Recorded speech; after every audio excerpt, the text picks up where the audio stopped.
नमस्कार, बीकेसी गुरु क्लासेस में आपका स्वागत है।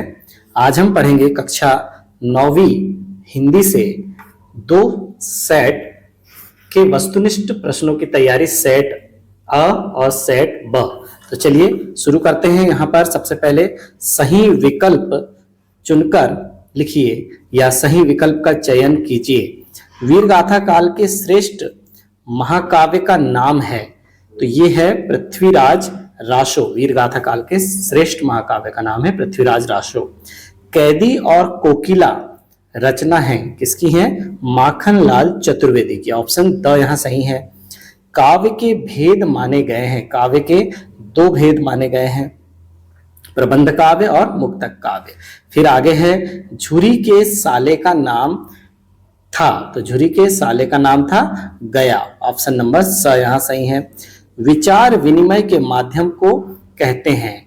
क्या है विचार विनिमय का माध्यम? किसके माध्यम से हम अपनी बात रख सकते हैं? तो विचार विनिमय का माध्यम है भाषा, तो यहाँ आ जाएगा भाषा। फिर आगे है फणीश्वर नाथ रेणु के प्रसिद्ध आंचलिक उपन्यास का नाम है मैला आंचल। ऑप्शन नंबर स यहाँ पर सही है। आगे है बच्चों रिक्त स्थानों की पूर्ति कीजिए। पहला है कवि रसखान बार बार खालिस्तान में जन्म लेना चाहते हैं। कहां पर जन्म लेना चाहते हैं? ब्रज गोकुल में। दूसरा है कविता के शाब्दिक अनुशासन का नाम खालिस्तान है। क्या है? छंद है, तो यहां पर आ जाएगा छंद। अर्थालंकार में चमत्कार खालिस्तान के कारण होता है, अर्थ के कारण होता है, तो यहां पर आ जाएगा अर्थ। महादेवी वर्मा के बाबा उन्हें खालिस्तान बनाना चाहते थे। क्या बनाना चाहते थे? विदुषी बनाना चाहते थे, तो ये ऑप्शन नंबर यहां पर लिख देंगे विदुषी। आगे आ जाएगा अनंत का विलोम खालिस्तान है, अनंत का विलोम अंत है, तो यहां पर हो जाएगा अंत। फिर है रीढ़ की हड्डी एकांकी में कुल खालिस्तान पात्र हैं। कितने पात्र हैं? 6 पात्र हैं, तो यहां आ जाएगा 6। फिर आगे है बच्चों तीसरे नंबर का प्रश्न। निम्नलिखित कथनों के समक्ष सत्य या असत्य लिखना है। कबीर एक समाज सुधारक थे। कबीर एक समाज सुधारक थे, वास्तव में यह बात सत्य है, तो यहाँ लिख देंगे सत्य। दूसरा है संचारी भावों की संख्या 35 है। संचारी भावों की संख्या 35 है क्या? नहीं, यह कथन असत्य है। संचारी भावों की संख्या कितनी है? 33 है, तो यह कथन हो गया असत्य। फिर है मंगोलों का मुंह लाल होता है। बिल्कुल होता है, यह कथन सत्य है। आगे है कहानी गद्य की गौण विधा में आती है। गौण विधा में नहीं आती है, यह हो जाएगा असत्य। फिर भूपति में ती उपसर्ग है क्या? नहीं है, यह भी हो जाएगा असत्य। भूपति एक पूर्ण शब्द है। लेखिका मृदुला गर्ग की तीसरी नंबर की बहन का नाम चित्रा था। बिल्कुल था, तो यह है सत्य। अब हमारे पास है सही जोड़ी का मिलान कर लिखिए। तो सही जोड़ी में देखिए सबसे पहले क्या है? ललित, तो क्या आ जाएगा यहाँ पर? इसके सामने कश्मीरी कवित्री का नाम है ये, तो यहां लिख देंगे कश्मीरी कवित्री। सवैया की क्या खासियत है? सवैया वास्तव में एक वर्णिक छंद है, तो इसे मिला देंगे वर्णिक छंद से। सवैया को मिला देंगे वर्णिक छंद से। ये इस तरह से बच्चों, यानी सवैया के सामने हम वर्णिक छंद को लिख देंगे। फिर है आग का तत्सम अग्नि है, अग्नि से मिला देंगे। हरिशंकर परसाई का संबंध है हंसते हैं रोते हैं, ये मिला देंगे। फिर आगे है इंद्र का पर्यायवाची है सुरपति, इसे मिला देंगे सुरपति से। तो आगे है बागलकोट कर्नाटक का छोटा कस्बा है। बागलकोट क्या है? कर्नाटक का छोटा कस्बा है। आगे है निम्नलिखित प्रश्नों के उत्तर एक शब्द या वाक्य में लिखिए। पहला नंबर लेते हैं। पहला नंबर है गांव में शहरी मेहमान दामाद की तरह सज धज कर कौन आया? कौन आया? तो शहरी मेहमान दामाद की तरह सज धज कर मेघ आए, तो यहां लिख देना पड़ेगा मेघ आए। फिर दूसरा है प्रबंध काव्य के भेदों के नाम लिखे, जैसे कि मैंने अभी थोड़ी देर पहले बताया। क्या क्या भेद हैं? महाकाव्य, खंड काव्य, आख्यानक, गीतिका। यहां लिख देंगे महाकाव्य, खंड काव्य,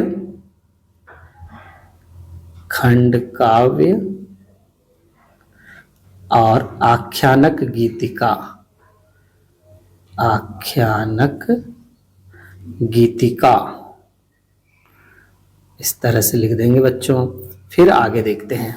आगे है हमारे पास, श्यामाचरण दुबे ने किस विश्वविद्यालय से पीएचडी की उपाधि प्राप्त की थी? श्यामाचरण दुबे ने नागपुर विश्वविद्यालय से पीएचडी की उपाधि प्राप्त की थी। कहां से की थी? नागपुर विश्वविद्यालय से पीएचडी की उपाधि प्राप्त की थी। फिर आगे है, रचना के आधार पर वाक्य के कितने भेद होते हैं? रचना के आधार पर वाक्य के 3 भेद होते हैं, यहां लिख देंगे 3। फिर आगे है, लेखिका मृदुला गर्ग की परदादी ने मंदिर में जाकर क्या मन्नत मांगी थी? क्या मन्नत मांगी थी? तो लिख देंगे, लेखिका मृदुला गर्ग की परदादी ने मंदिर में जाकर मन्नत मांगी थी कि उनकी पतोहू का पहला बच्चा लड़की ही हो। क्या मांगी थी? लड़की मांगी थी उसने। फिर आगे है, इस जल प्रलय में पाठ में बाढ़ के पानी को क्या कहा गया है? तो इस जल प्रलय पाठ में बाढ़ के पानी को मृत्यु का तरल दूत कहा गया है। क्या कहा गया है बच्चों? मृत्यु का तरल दूत। अब चलिए, सेट बी के वस्तुनिष्ठ प्रश्नों में पहला प्रश्न है बच्चों, सही विकल्प का चयन कर लिखिए। तो देखते हैं, सबसे पहले नंबर पर है, हिंदी साहित्य का सर्वाधिक लोकप्रिय महाकाव्य है रामचरितमानस। ऑप्शन नंबर द सही है। यहां पर देखिए आप, नंबर दूसरा है, मेघ आए किसकी रचना है? सर्वेश्वर दयाल सक्सेना की। तो यहां लिख देंगे ऑप्शन नंबर ब, सर्वेश्वर दयाल सक्सेना। तीसरा है, कामायनी है। कामायनी क्या है? एक महाकाव्य है। तो यहां पर आ जाएगा ऑप्शन अ, महाकाव्य। फिर है, कांजी हौज का चौकीदार लालटेन लेकर आता था। तो हाजिरी लेने कैसे आता था? वो लालटेन लेके। ऑप्शन नंबर द सही है। समास के प्रकार हैं। समास के कितने प्रकार हैं? 6 प्रकार हैं। अव्ययी भाव समास, तत्पुरुष समास, द्विगु समास, द्वंद्व समास, कर्मधारय समास और बहुव्रीहि समास। ठीक है बच्चों, इस जल प्रलय में पाठ की विधा है रिपोर्ताज है। इस जल प्रलय क्या है? एक रिपोर्ताज है। रिक्त स्थानों की पूर्ति कर लिखिए। कैदी और कोयल दोनों ही देश के, खालिस्तान देश के वासी हैं। गुलाम देश के वासी हैं। यहां आ जाएगा गुलाम। छंद के अंतिम वर्णों की आवृत्ति खालिस्तान कहलाती है। तुक, यहां पर आ जाएगा तुक। करुण रस का स्थायी भाव क्या है बच्चों? शोक है। तो यहां हो जाएगा शोक होता है। लेखिका महादेवी के बाबा फारसी और खालिस्तान भाषा के जानकार थे। फारसी और उर्दू भाषा के जानकार थे। आगे है, अन्य भाषाओं के संपर्क के कारण हिंदी में आने वाले शब्द खालिस्तान शब्द कहलाते हैं। क्या कहलाते हैं? विदेशी शब्द कहलाते हैं। रीढ़ की हड्डी खालिस्तान विधा में लिखी गई रचना है। रीढ़ की हड्डी एक एकांकी है। यहाँ लिख देंगे बच्चों एकांकी। इस तरह से आप सारे खालिस्तान भर लेंगे। तीसरे नंबर पर है, निम्नलिखित कथनों के समक्ष सत्य या असत्य लिखना है। तो देखिए, सुमित्रा नंदन पंत प्रकृति के प्रेमी कवि थे। सत्य है यह कथन, यहाँ लिख देंगे सत्य। फिर दूसरा है, खंड काव्य की कथा वस्तु विस्तृत होती है। यह कथन है असत्य। खंड काव्य तो विस्तृत नहीं होता, विस्तृत होता है महाकाव्य। फिर आगे है, डांडे तिब्बत की सबसे खतरे की जगह है। बिल्कुल यहां पर ये हो जाएगा सत्य। फिर आगे है, नाटक गद्य की गौण विधा है। नहीं, प्रमुख विधा है। यहां पर आ जाएगा असत्य। यहां हो जाएगा असत्य। फिर है, मोटाई शब्द में ई उपसर्ग है। नहीं, यह भी असत्य है। ई उपसर्ग नहीं है। फिर आगे आएगा, नानी के मन में देश की आजादी के प्रति जुनून था, बिल्कुल था, यह कथन सत्य है। अब हमें सही जोड़ी मिलाना है बच्चों। आपको सही उत्तर को सही शब्द के सामने लिखना है। मैं यहाँ पर केवल मिलाकर बता दे रहा हूं। कबीरदास के सामने क्या आ जाएगा? बाह्य आडंबरों का विरोध करते थे, तो यहां मिला देंगे। फिर उपमा अलंकार के अंग कितने हैं? 4 हैं, तो यहां पर मिला देंगे, 4 को इसके सामने लिख देंगे। फिर अश्रु का तद्भव शब्द है आंसू है, तो अश्रु के सामने आंसू लिख देंगे। हरिशंकर परशाई का संबंध है प्रेमचंद के फटे जूते, ये देखिए प्रेमचंद के फटे जूते से संबंधित है। नैतिक का विलोम है अनैतिक, जिसे हम अनैतिक से मिला देंगे। विभीषिका का संबंध किससे है?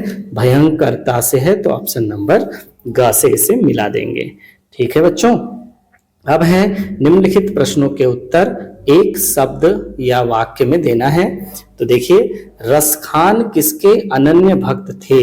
रसखान किसके अनन्य भक्त थे? श्री कृष्ण के अनन्य भक्त थे, तो यहाँ आ जाएगा श्री कृष्ण। रसखान श्री कृष्ण के अनन्य भक्त थे। फिर आगे आया, जहां काव्य का आधार शब्द होते हैं वहां कौन सा अलंकार है? जहां काव्य का आधार शब्द होते हैं वहां शब्दालंकार है, तो यहां लिख देंगे शब्दालंकार। फिर आगे है, सालिम अली अन्य किस नाम से जाने जाते हैं? सालिम अली को बर्ड वाचर के नाम से भी जाना जाता है। किस नाम से जाना जाता है? Bird watcher. ठीक है बच्चों, आगे है, किसी कार्य को करने या होने का बोध कराने वाले शब्द को क्या कहते हैं? किसी कार्य को करने या होने का बोध कराने वाले शब्द क्या कहलाते हैं? क्रिया कहलाते हैं। यहाँ आ जाएगा क्रिया। पूरा आप डिटेल में वाक्य को बड़ा करके लिखेंगे। फिर आगे है, इस जल प्रलय में पाठ में सन 1967 की बाढ़ में किस नदी का पानी राजेंद्र नगर में घुस गया था? तो किस नदी का पानी राजेंद्र नगर में घुस गया था? तो 1967 में बाढ़ में पुनपुन नदी का पानी राजेंद्र नगर में घुस गया था, तो यहाँ पर आ जाएगा पुनपुन। यहाँ लिख देंगे बच्चों पुनपुन। फिर आगे है, मेरे संग की औरतें पाठ में लेखिका कितने भाई बहन थे? मेरे संग की औरतें पाठ में लेखिका कुल 5 भाई बहन थे, तो यहाँ लिख देंगे कुल 5 भाई बहन थे। ठीक है बच्चों, तो सेट ए और सेट बी के वस्तुनिष्ठ प्रश्नों का हल यहाँ समाप्त होता है। आज की क्लास हम यहीं समाप्त करते हैं। धन्यवाद।